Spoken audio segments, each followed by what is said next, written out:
जब तक आप पूर्ण परमात्मा, पूर्ण ब्रह्म, सत्य पुरुष कबीर देव की, कबीर परमात्मा की भक्ति नहीं करोगे परम संत लेकर यथार्थ मंत्रों से, तब तक आप अपना प्रारब्ध तो भोगते रहोगे, जैसा किया वैसा कर्म भी भोगोगे। अन्य किसी भी देव की, किसी भी भगवान की आप जी पूजा करते हो, उससे आपके, ठीक है, पुण्य और भक्ति कर्म जो उस स्तर के हैं वो तो इंक्रीज हो जाएंगे, वो पुण्य तो बढ़ जाएंगे, लेकिन आपके गुड अकाउंट में लिख दिए भी जाएंगे। लेकिन आपके प्रारब्ध के कष्टों में, संकटों में कोई परिवर्तन नहीं कर सकते, नहीं हो सकता, क्योंकि वो प्रभु जिनकी आप साधना करते हो वो अंगारी नहीं है, वो पापों के शत्रु नहीं है, वो बंदी छोड़ नहीं है, वो बमबारी नहीं है। इसलिए हमने उस परम पिता परमात्मा पूर्ण ब्रह्म की वो सत्य भक्ति करनी पड़ेगी, जिससे हमारे पाप भी नाश हो, प्रारब्ध में हमारे जो कष्ट लिखे हुए हैं उनको भी परमात्मा नाश करे। पुण्यात्माओं, परमात्मा की प्राप्ति भक्ति हम इसी उद्देश्य से करने लगते हैं कि प्रथम तो हम ये चाहते हैं कि भाई भगवान हमारा कल्याण करे, साधना भक्ति करने से हमारा कल्याण हो। कल्याण का क्या तात्पर्य है?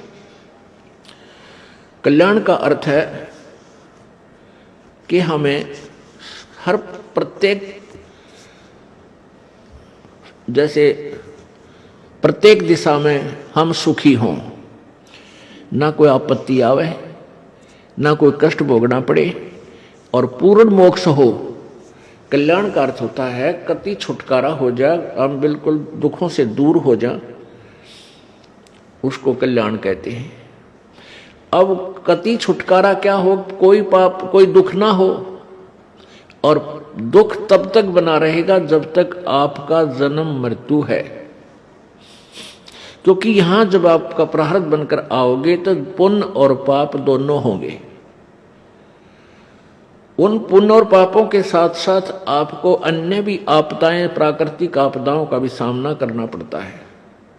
यहाँ अन्य प्राणी जो हिंसक प्राणी हैं वो भी आपको बाधा करते हैं, और दुष्ट प्रकार के व्यक्ति भी जो मनुष्य शरीर में आए हुए हो, नीच प्राणी, वो भी आपको तंग करने में कसर नहीं छोड़ते हैं।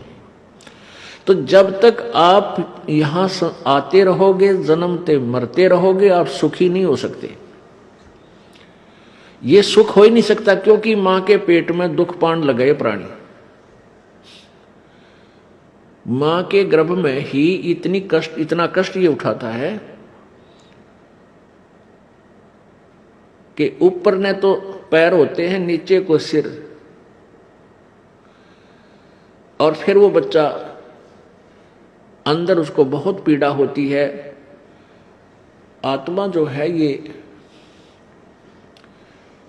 इसके अंदर युगों युगों के संस्कार फीड हैं। आत्मा के अंदर अंतःकरण में एक कंप्यूटर है जिसमें कोड वर्डों में अनंत असंख्य जन्मों के आपके सभी संस्कार उसके अंदर डिपॉजिट हैं, फीड हैं, जमा हैं। और जब ये प्राणी मां के पेट में होता है, इसको सब याद आ जाते हैं। 9 महीने तक उल्टा सिर नीचे को, पैर ऊपर न, और मां के पेट में ऐसे घूमता रहता है, चक्कर काटता। चक्कर क्यों काटता है? क्योंकि इसको अंदर से, इसके कच्चे शरीर पर बहुत ऐसे पीड़ाएं होती हैं, क्योंकि एक तो शरीर इंक्रीज होता है, और फिर अंदर ऐसे जैसे माता कोई आहार करती है, उसका भी अंश उस बच्चे के कच्चे शरीर पर मिर्च है, लवण है, ये ऐसे असर करता है, ऐसे डंक से लगते हैं उसको, जैसे मच्छर काटते हैं। उस पीड़ा को समाप्त करने के लिए मचलता है, तो वो घर्षण से, मां के पेट के अंदर से घर्षण पैदा करके, घर्षण के द्वारा घूम घूम के उस पीड़ा को ये समाप्त करने की चेष्टा 9 महीने करता रहता है। और उस समय ये प्रार्थना करता है, परमात्मा मेरे से जो भूल हुई अब मुझे याद आ गई। क्योंकि संकट जब आता है तब हम हर तरह से सोचते हैं भाई ये क्यों आई आपत्ति, ये भगवान मैंने ऐसा कौन सा पाप कर दिया, क्या गलती बन गई मेरे से। और जब तक ये सुखी रहता है इसको कुछ याद नहीं आता, केवल बकवाद याद आती हैं, वो मित्र याद आते हैं जो गुटी छुटी लाव ताश खेलते हों, या वो रिलेटिव रिश्तेदार याद आते हैं जिनके साथ गप्पे मारने जावे, सैर सपट्टे करावे। और जब इस पर आपत्ति आ जाती है फिर इसको परमात्मा याद आता है। इसलिए परमेश्वर कबीर देव जी कहते हैं कि सुख के माथे पत्थर पड़ो, जिस ते नाम हृदय ते जाए, और बलिहारी उस दुख के जो पल पल नाम रटावे। परमेश्वर कहते हैं कि ऐसा सुख भी ना देना, ये मांगना मालिक से। हमें संकेत करते हैं परमात्मा अप बाणी बोल के अपने ऊपर ही, कहते हैं भगवान इसे सुख के आग लगो जिस तेरा नाम भूल पड़े, तेरी याद जिससे जा, मैंने इसे सुख की जरूरत नहीं परमात्मा, आग लगे इसे। क्योंकि ये सुख तो झूठा है, ये तो अस्थायी कुछ ही समय के लिए है। और इस सुख में यदि हम भगवान भूल गए, यही तो समय है परमात्मा याद करने का, यही समय है मनुष्य जीवन जो है हमारा भक्ति करने का, दान करने का और शुभ काम करने का। और इनको हम बकवादों में खत्म कर रहे हैं। तो ये सुख जो आज है स्थायी है, ये पिछले पुण्य से है, और हमने उस सुख की जरूरत नहीं परमात्मा जो हमारे इस भक्ति मार्ग से दूर कर दे, आपसे दूर करे। वो बलिहारी उस दुख के, कहते हैं कुर्बान हो उस दुख के जो दुख हमें भगवान याद दिलावे। तो यहां का जो सुख है ये तो अस्थायी है, ये तो रहेगा ही नहीं रहेगा। और फिर हम जिस उद्देश्य के लिए मनुष्य जीवन प्राप्त करके आए थे वो हमारा रह जाएगा। तो ये जब मां के गर्भ में प्राणी होता है तब ये सोचा है परमात्मा मैंने बहुत गलती करी, मैंने आपको याद नहीं किया। और अब के जब बाहर आज एक बार बाहर निकाल दो, मेरा शरीर ठीक ठाक पूरा कर दो मालिक। क्योंकि मनुष्य जीवन की वैल्यू का इसको मां के गर्भ में पूरा पता होता है। आत्मा बूढ़ा और बालक नहीं होती, आत्मा बाहर आकर के मूर्छित कर दी जाती है इन तीन गुणों के द्वारा। जो ही आत्मा शरीर के साथ बाहर आती है, शरीर में स्थूल शरीर बनकर इसके ऊपर एक कवर चढ़ाया जाता है अंदर, और उसमें ऐसी जकड़ दी जाती है। और बाहर आते ही जब तीनों गुण रजगुण ब्रह्मा सदगुण विष्णु तम गुण शिव जी, ये एक एक इंजेक्शन लगा देते हैं इसके, और जिससे ये मूर्छित हो जाती है। इसको पता नहीं तू कौन है, कहां से आई है, क्या उद्देश्य है तेरा। फिर इसको नए सिरे से कह कह सिखाया जाता है, ये तेरा चाचा है, ये तेरा ताऊ है, ये तेरा पापा है, तेरी मम्मी है, ये तेरा भाई है, ये तेरी बहन या बुआ, ये तेरा खेत है, ये पशु है, इसका ये पक्षी है। यानी नए सिरे से इसको ये ऐसी शिक्षा फिर दी जाती है।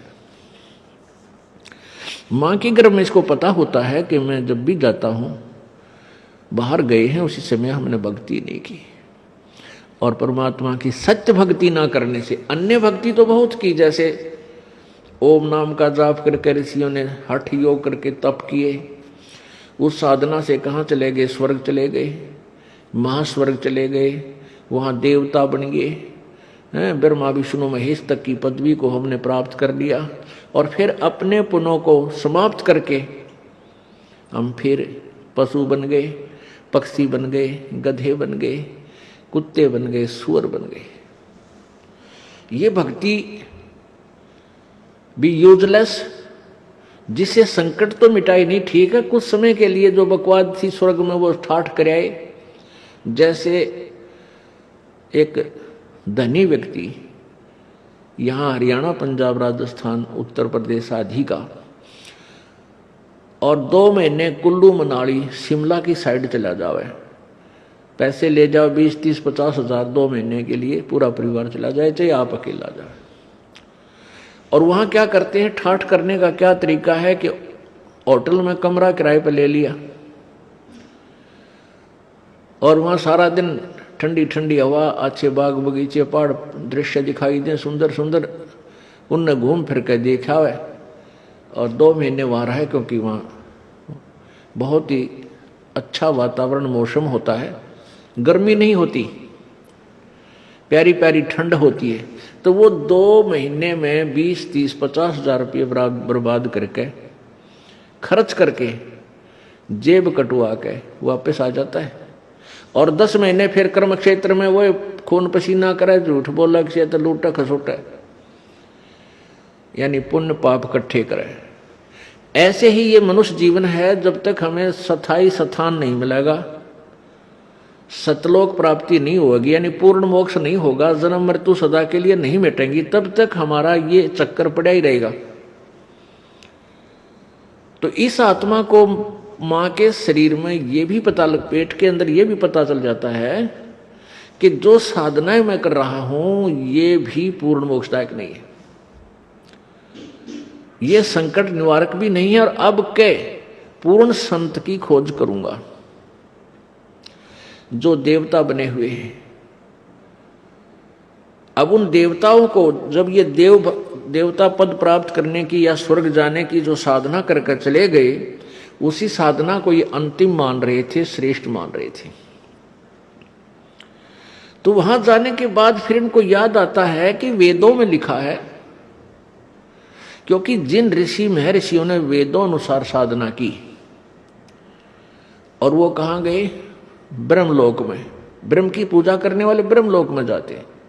और गीता जी अध्याय नंबर 8 के श्लोक नंबर 16 में लिखा है कि ब्रह्मलोक पर्यंत भी सभी आवागमन में है, जन्म और मृत्यु के अंदर है। तो इनको वहां पता चलता है भाई हमने वेदों अनुसार साधना की और हम यहां आगे चलो स्वर्ग प्राप्त हुआ, महास्वर्ग मिल गया, लेकिन यहां भी मृत्यु होगी, हम फिर जाएंगे इसे छोड़कर। तो वहां क्या इनकी आपस में कैसी चर्चाएं चलती हैं इन देवताओं की? कहते अभी हमने कोई पूर्ण संत नहीं मिला, हमारे को पूर्ण संत नहीं मिला, इस कारण से हम यहां तक की साधना की। तो वह आपस में चर्चा करते हैं भाई पूर्ण संत और कौन होता है, कैसा होता है।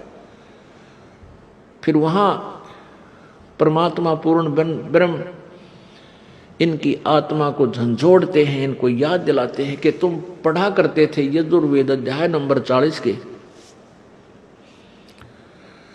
और श्लोक नंबर 10 से लेकर 13 तक।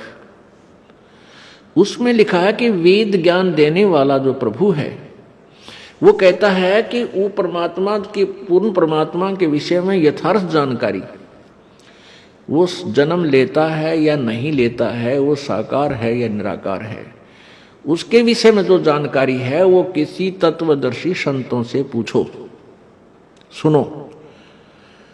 तो वो तत्वदर्शी संत का ज्ञान उन वेदों से भिन्न है, इससे सिद्ध है। तो फिर ये वहां चर्चा करते हैं भाई कैसे मनुष्य जीवन मिल गया,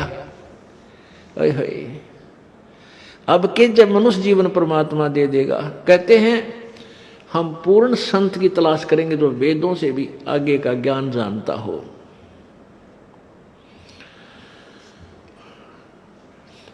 अब परमात्मा अपनी सच्चिदानंद घन की वाणी में 5वें वेद में कहते हैं इस देही को देवालोचन तू नर क्यों उकलाता। जैसे कई व्यक्ति दुखी हो जाते हैं अपने प्रारब्ध के पापों से, संकट के ऊपर संकट, संकट के ऊपर संकट आ रहा है,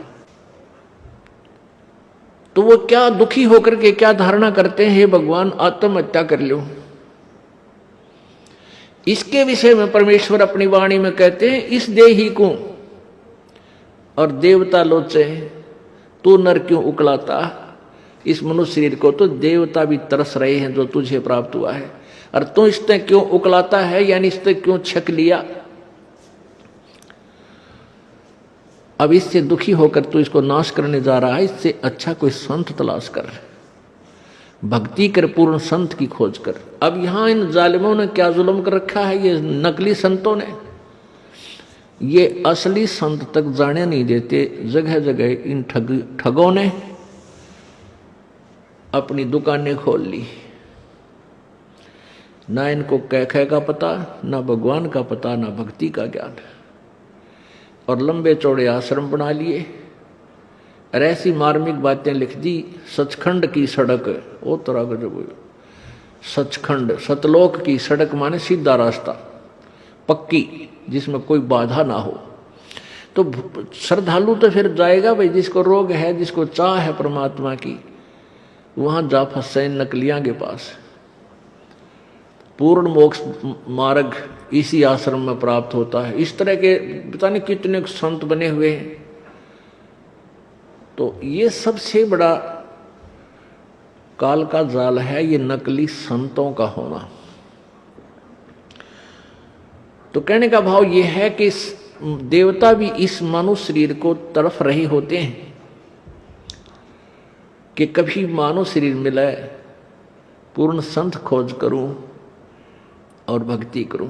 जैसे आप हाथी को देखते हो, हाथी ऐसे सिर मारता चलता है। अब हाथी को नेक्स्ट जीवन, अगला जीवन दिखाई देता है कि इसके बाद मैं के बनूंगा, गधा बनूंगा या कुत्ता बनूंगा या सुअर बनूंगा या मानव बनूंगा।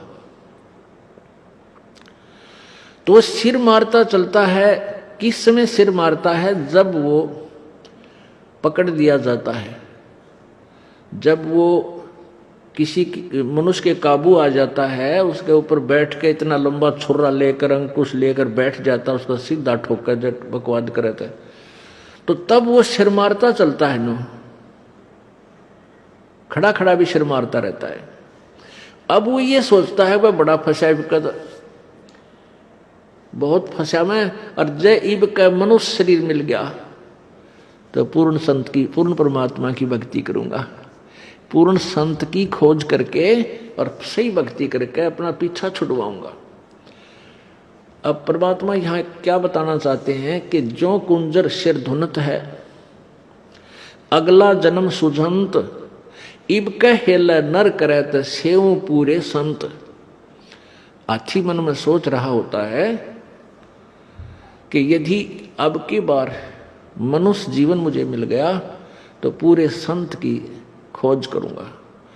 अब परमात्मा फिर उसके ऊपर एक और कहते हैं कि हाथी अर्थात ये आत्मा मन के संयोग से इतनी ढीठ होगी।